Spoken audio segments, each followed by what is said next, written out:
Hello everyone, today we will measure the time it takes for a residential RCD uh, breaker to trip.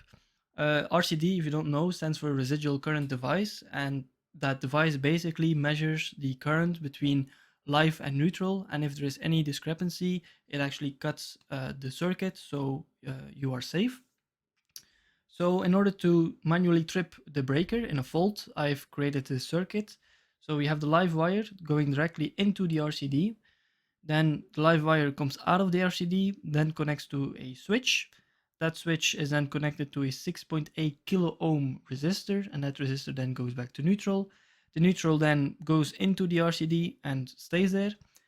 And then before the resistor, I've attached a oscilloscope probe that then goes to my oscilloscope, and then we measure the time it takes for the breaker to trip.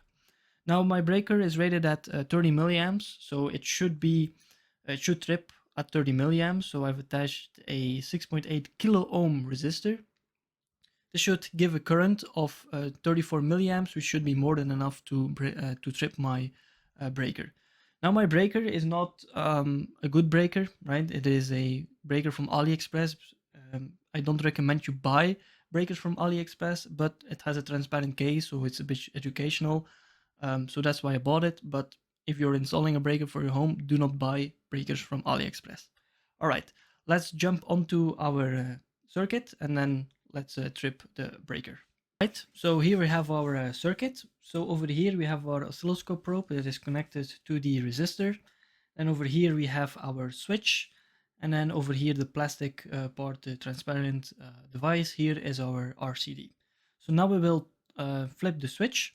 This will immediately trip the breaker, and then we will jump over to the scope to see what the waveform looks like. All right, let's trip the breaker.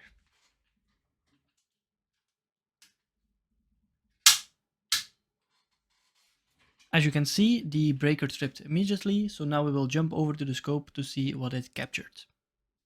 So on our scope, we can see this. So we have the waveform. So first we turn the switch on, then you see all this crap. This is because of bouncing of the switch. It doesn't make perfect contact yet, so that's why it kind of looks a bit bad. But then, as you can see, it just follows and then it turns off, and then it's completely off in this time period. So now let's actually measure that time period. So as you can see, the time it took was around 4.9 milliseconds. Now this can be longer. I've measured 15 milliseconds or more on this breaker.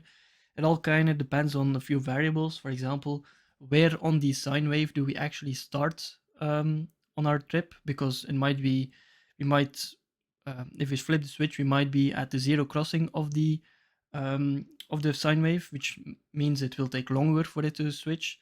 If we switch the switch right at the top of the sine wave, it should trip immediately fast. So, there are a few variables. Also, the actual switch action of the breaker itself, of the RCD, also takes a few milliseconds because it's purely mechanical. So overall, it switches quite quickly, and hopefully that's quickly enough to save your life.